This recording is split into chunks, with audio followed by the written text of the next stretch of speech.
Well, hello, Maverick Currency traders. This is Rob Reinhold. I'm joined by Mr. Ankit Sharma. And look at that. May is done. We close the books on Friday, where we will be doing the accounting Monday, payouts on Tuesday, and level advancements on Wednesday. So the month is closed. Let's look forward to the month of June. In this session, we're going to talk about what happened last week. We're going to take a look at some of the news that came out. We're going to look at the equity markets, see if there's a change in our score. We'll take a look at all the currencies and rank them +3 to -3. And then, as always, we take the strongest and we pair it against the weakest, and we look for our key setups for the week. Disclaimer. This video was created for professional Forex and crypto traders. Maverick Currencies is a proprietary trading firm that employs professional traders around the world. Our traders trade firm capital and keep 70 to 80% of profits they generate. All trades and analysis in this video are for professional traders only. If you are interested in becoming a professional Forex and currency trader for Maverick, click the apply button in the video description. Let's get ready for next week. All right, so last week the theme was pullback. We had just made new highs, and we ended the week a little soft the week before. Equity markets were closed on Monday in the US, and we were pretty much weak all week long. And so everything was pulling back from highs. So we got pullbacks in crypto, we got pullbacks in gold. Basically, we just got a little bit of profit taking this last week. The big question is, was that the top, or is this just a buying opportunity? We're going to take a look at the charts for that. So let's take a look at the major news we had last week. We had CPI out of Australia, came in hotter than expected. And the Aussie really didn't go up on the news. I did the video on Wednesday, and I talked about how if something doesn't go up and there's good news, it's a good sign that it's not going up. Ironically, the Aussie did strengthen a little bit on Thursday, but really that currency should have done much, much better. German CPI, weaker than expected. So Europe, inflation is weaker than expected. And then we got Chinese manufacturing, weaker than expected. This was a surprise because most of the numbers out of China recently have been better than expected. And it looks like China is dipping back below the 50 line, which is recession territory. And then probably the biggest news was the core PCE price index came in as expected on the headline number, below expected on the core number. The market loved this, and then as soon as the market opened up, it sold off and sold off and sold off, to where we actually had a pretty ugly Friday. We did trade off the bottom, but it wasn't a great Friday. The theme of this week was there was enough news out there to push things higher, and it was tired. It just was tired. So let's take a look at the actual numbers, and then we'll take a look at the charts. And you'll see that we just got pullbacks across the board. We got pullbacks in equities, 1.5%. Look, that's a very modest pullback. We'll take a look at the charts here in a second. Crypto, after a big run, pulled back 2%. So look, it was just pullbacks. The big question is, was that the top? Was that the top? And is this a sign of more selling to come? Ankit, did this week surprise you with how much weakness we saw? No, it didn't surprise me, but one of the things I was kind of looking for is the prior resistance, which became the new support. I wanted that to hold, and that was a bit of a precursor. If we had just stayed strong, we were accumulating energy and just go off from there, that would have been a perfect setup. But every time we see a failure like this, now this really changed that stance. We were very bullish, and now I'm sort of paring back my bullishness because now we are back in that range. Looking at the bottom we had in late April to now all the way to where we are. So I think there's a lot of room for this to go back and forth before we can really pick the direction. But I think you're right. The biggest question going to next week is this the top? And we just go sideways from here. I think this is where I need a little more confirmation going next week. But as long as we now stay below the resistance level, I think we probably have further more correction that's likely. And I did the video on Wednesday, and I was a little surprised with the weakness that we saw on Thursday and Friday. I talked about how, hey, look, until it breaks certain levels, you have to treat this as a bullish market. And I said that right here. And then on Thursday, we came down, broke through the 20 and then had a little lower shadow. And that was still fine. That was still fine. This candle is not fine. It's not fine. And I definitely are now having to downgrade my outlook to a much less bullish outlook on equities that I had. We are still above the 50, and that is my line in the sand as far as bullish and bearish goes. But below the 20, I'm really paring back some bullishness here on equities. If we take a look at performance, what performed the best? Well, look at that. Swiss franc, after being weak and weak and weak, got a risk-off bounce. We would like the Swiss franc short, but this is really tied to equities here, much more so than the yen and the dollar. Look at the yen and the dollar. They went down this week. So Swiss franc is absolutely acting as the currency of safety, and if we get more selling in the market, I think we're going to continue to see that Swiss franc outperform. I want everyone to look at these numbers, because on Wednesday, I said this is not a great trading opportunity. There's not clear trends. There's nothing breaking out and running. Everything is kind of breaking out and then falling back in. I don't like to trade in these types of environments with directional trading. And I said, I'm looking for reasons not to trade. And I found lots of reasons not to trade after the first part of the week. If we take a look at the equities, look at cryptos, you can see everything pull back. Bitcoin cash the most, but this is a very orderly pullback in crypto. 2%, it's not unheard of. So the big question is, technically speaking, we score the market from +3 to -3. Did anything change? And the answer is yes. We went from a bullish market to a neutral. Now, I know, Ankit, you're at a 0. I'm up more at a +1. I'm still at a +1 here until we really get some technical damage. But there's no question that if you were looking at risk-on trades, you're now looking in the wrong place. You're looking in the wrong spot. That is not what is going on here in the equity markets. The bond market threatened to come up and break out of those highs that we put in back in April. And remember, back in April, the market was having a little sell-off here. We came up to that point, and the market weakness pulled that back down. So look, bonds are trading at the upper end of the range, or they were down in the middle. I don't think the bond market is really going to do anything to help or hurt the market until we get above these levels on the high or below the levels here on the low. I think bonds look sideways as well. And here's crypto. Crypto has made a big pullback. Technically speaking, this is a very perfectly fine pullback. As you can see, we pull back to the support line.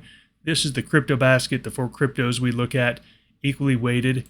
And you can see, still bullish, but there's no question the momentum is to the downside at the moment. If we take a look at the schedule next week, we've got some pretty big stuff coming up next week. Let's take a look at just a few on Tuesday. We've got CPI coming out of the Swiss franc. Looking for a rise in inflation. Remember, the Swiss franc, or the Swiss National Bank, already cut rates. They were the first ones. If their inflation gets higher, they're going to take that back.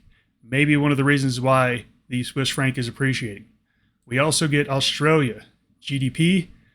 I'm really watching the Aussie dollar. I think it's a fascinating trade because we got a better than expected CPI report, hotter than expected. You would think that the Aussie would go up. It didn't. Whenever that happens, it tells me, hey, Rob, that thing wants to go down. If it can't go up on good news and the risk-off trends continue, that Aussie is definitely something to watch. The CAD, Bank of Canada, look at that. They are forecast for a rate cut. So this will be the second central bank to look for a rate cut. And then we also hear from the Euro, the ECB. They're looking to rate cut as well. So here we are. We are now in a round of rate cutting. Now all of a sudden, now it becomes who is the most aggressive. Remember, when all the central banks are raising rates or cutting rates, it doesn't really matter. The question is who is the most aggressive? Because again, it's relative to others. So we've got the Bank of Canada cutting rates. We got the ECB looking to cut rates. This is a kind of a precursor to possibly the Fed cutting rates. Ankit, what do you see about this rate cut happening across the world? That's I want to echo that because it really kind of reminds me of this March 2022. So if you really look at that period, things were kind of going sideways for February and for January, and the Bank of Canada was the first one to actually raise rates, and I think that was March of 2022, and that really corresponded with then US here raising rates, and then we just saw the entire year of that domino effect. So it just kind of reminds me that the Bank of Canada was the first one to raise rates, and now there's the first one, or kind of first one, outside of the Swiss bank to cut rates. So I think this is something that could lead into other central banks as well, because again, now it's a race of trying to weaken the currency instead of keeping the currency really strong, especially if you don't have an inflation problem. So I think this is going to also reflect on what the FOMC is going to do as well. But I think this is definitely that, the starting point where one starts and then within the next few months, you start to see the other follow the suit. So I think this is a very important pivot that we are going to see in the markets. And then we start to see this, tail start to go the opposite way. And now we're looking at more weakening currencies and more rate cuts. So I think we are just in the opposite side of the cycle. And I agree that once a few central banks cut rates, it kind of gives everyone else a green light to cut their rates as well. And last, on Friday, we have both Canadian and the US the employment reports. I think you can pretty much ignore the Canadian report because we heard from the Bank of Canada on Wednesday. They already know this number, so I don't think this matters. So it's really going to be all about the US non-farm payrolls report on Friday. So we do have lots of going on this week. We have two central banks. We've got employment reports. We've got a couple CPI reports. Very important week ahead. Let's go ahead and look at all the currencies from +3 to -3. We're going to score them, and that's going to tell us where to hunt next week. All right, I'm going to take you through crypto here. Bitcoin has been my favorite, but ever since it made its last high, I'm backing off here a little bit. So here we've got Bitcoin. It's pulled back. Okay, we've pulled back to our breakout line, and it's looking to try to hold. At this point, the momentum is still to the downside. The velocity is still to the downside. You don't go in and buy a falling knife. That's not how we trade. We wait for it to bottom out. We wait for it to turn in the supply and demand. And yes, we will never get the bottom, but we're never going to try to catch that falling knife. So Bitcoin, it's a +1 on trend score. Still looking for it to be bullish, but you really just got to wait. So for me, Bitcoin is not on my radar for trading early next week. Bitcoin Cash is a -2 on trend score, -2 on velocity. No thank you. I'll just look elsewhere. Ethereum is looking the most interesting lately. And you can see that we had that big move up from the Ethereum ETF that was released and approved by the SEC, and it's holding its gains. That's very impressive. That when everything else is pulling back, Ethereum is holding its gains. Here's the problem. The velocity right now is a 0. That could change, but until that changes, Ethereum is also not on my trading radar for the early part of next week. And then Litecoin, you know what? Whenever I see something like this, I do a quick no thank you, and I don't waste my time. I used to sit there and try to figure out, okay, what if it does this? I just don't even waste my time anymore. You know what? I'll check back on you next week. Ankit, not a lot going on in cryptos. You want to take us through what's going on in Forex? Absolutely. And, let's just start with the good almighty US dollar. And, if you look at a lot of these currencies on the daily chart, you notice that they are kind of in this holding pattern. They haven't really broken out. So if you really want me to make a prediction on the USD here, I think it's sideways. And until I think this is very data dependent. One of the things that I did notice the underperformance in the USD, especially when the bond yields held in. So this thing is more underperforming, but unless it really breaks those support or resistance levels, I'm not going to jump on this trade. But as soon as I get that clarity, I think that's really where we'll probably see better opportunities. So I'm on the sideline on the USD until I see some key breaks here. On the other hand, the Japanese yen will continue to be, this is a falling knife. This continues to go down. They talk about how this is more like a one-sided trade. Any rallies are good shorting opportunities. So until the end turns, I think dollar really going to stay on the sideline because, this is where the action is. So we are on the sideline on the dollar, but I still like the yen to the downside here. Now, the Swiss franc is the one that really caught some traders off guard because, any trending currency can have correction patterns. Now, the point is that, is this a correction pattern or is this sort of setting up for a reversal? You notice that we were -3 to -2 for the longest time. So this rally was quite impressive. Now, we can easily roll from here, or we can make a new high and kind of continue to run from there. I think it's at a key level. This still act as a bear rally to me, but like Rob said, there's a lot of moving factor, like the risk off play, or we have the Switzerland, we have the CPI coming out next week. So I think there's a lot of moving components to it. The overall trend has been bearish, and we are pausing right around the 52 moving average. So if this holds and continue running higher, I think we have a trend change on our hand here, and that's why we have to make that adjustment. So for now, we are on pulling back on the sideline till we get that clear breakout or breakdown in the next coming week. Now, looking at the other currencies like the euro, again, slowly sort of fizzling, kind of moving there, but not really a strong move. This is what I call a mild bullishness. So still likes it on the upside, but at the same time, they're going to pair back on that bullishness. So there's a +1 on this one. As you can see, velocity scores are kind of going back and forth. The British pound, on the other hand, had a massive breakout. It's kind of holding in there. So prior resistance is now the support, and you can see that those wicks are coming in. So this is a good level of support. And if this fails as support, I'll change my direction. But overall, this could be just a pullback. But as you look at the trend and the velocity score, they're not really matching up. So I think the pound had a good run. Now it's just going to go on the sideline here, gather some energy. Now, talking about currencies that are likely to move, I think the Bank of Canada, the rate cut, I mean, take a look at that one. So market are expecting the rate cut. This is not a surprise, and we're not really seeing that in the price action right now. But as we get the statement and we get the further guidance, I think that's what really going to drive the Canadian dollar here. As far as the direction goes, this goes as a sideways to a bearish. If I have to really pick a short between the dollar and the CAD, I'd rather pick the CAD here.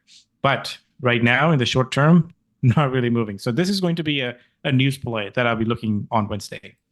Now, taking a look at the Aussie and the Kiwi, well, another currency that's really pairing back on its gains is the Aussie, because Aussie, remember, was the best performer. Now just pulling back. So it's just hanging off that resistance level, which is a support. And if it falls below the support, I will then look for more bearish play in the Aussie here. But definitely, this is a point where you start to scale back on that bullishness based on that price action. And the Kiwi, on the other hand, still looks the best to me. Take a look at this one. This one did break out, pull back, and is still holding there. So I think this is a clear winner here. If you have to really compare, and I think this is where you should take a look at Aussie Kiwi currency pair, and you'll see that there is that divergence. Now, Kiwi is the best performer compared to the Aussie, and going to next week, there's no Kiwi, currency news event. So I think this is going to be one that we really got to pay attention to as for a breakout play with a lot of the other currencies that we're looking at on the short side. Back to you, Rob. Thank you, Ankit. And I really just want to point out in your analysis, there's only a few currencies in play. There's no crypto in play for me, and there's only a few in play. I like the pound and the Kiwi to the long side, and I like the yen to the downside, and that is about it. That's it. And so when you take a look at what's moving right here, right now, remember, we don't really like to even touch +1 to -1. That's pretty much everything. Bitcoin Cash at -2, we can't short them. So that's really leaving us with just a few trades to even look at. Kiwi yen is going to be number 1. Pound yen for me is going to be number 2.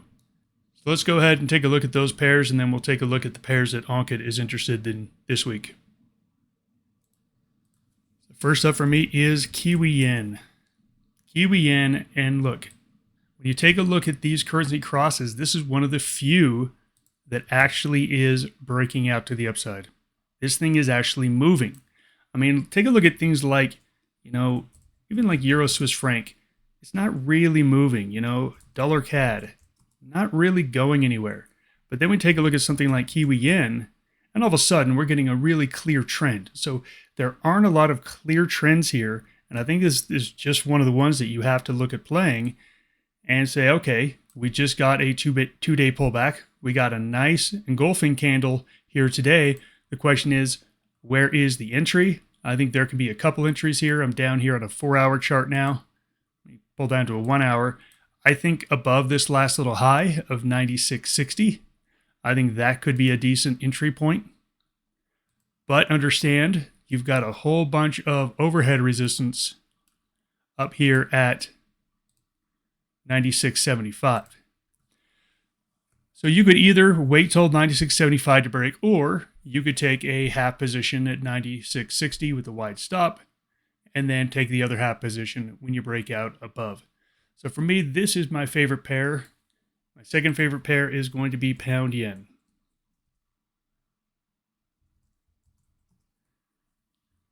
Take a look on the daily chart. Same thing here. You get something that's actually moving, actually trending. We had a 2-day pullback. We've got our green candle here. And the question is, where is our entry point? If you're trading off a 4-hour chart, really the entry point has already been hit for me on a bull pullback. We pulled back, we broke out above the parabolic SAR. The EMA is now sloping higher. RSI is sloping higher. For me, this one is ready to go right here. 200.14.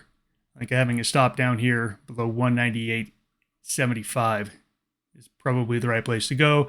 And then possibly use a trail on these parabolic SARs. So as they continue to move higher, move up that trailing stop, we are going to get some resistance up here at 275. But I think that is going to be your first target to make it to. That's going to be a decent 60 pip run. And then if it breaks out above that, I would not mind taking another position after that to pyramid into this one. Ankit, what do you want to take a look at?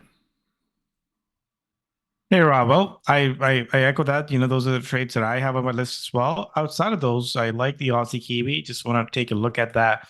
This is a slow moving pair, but remember, this is where you get that consistency in play. And that's what it is. I mean, take a look at that big run we have from March all the way till May, and that thing is rolling over. So we had a little bounce, and you can see how quickly the bounce gave up. So this is, again, a good entry point if you take a look at it on a 4-hour chart. Breaking below that 108 area. Again, these are the trades that are, they're always correlate with each other, but then when they do diverge, we get a nice movement, and that's what we have here. So I had this one I do like, and I like it on a longer time frame because that's really where you get that consistent move. So this one goes on the top of the list here on my radar here.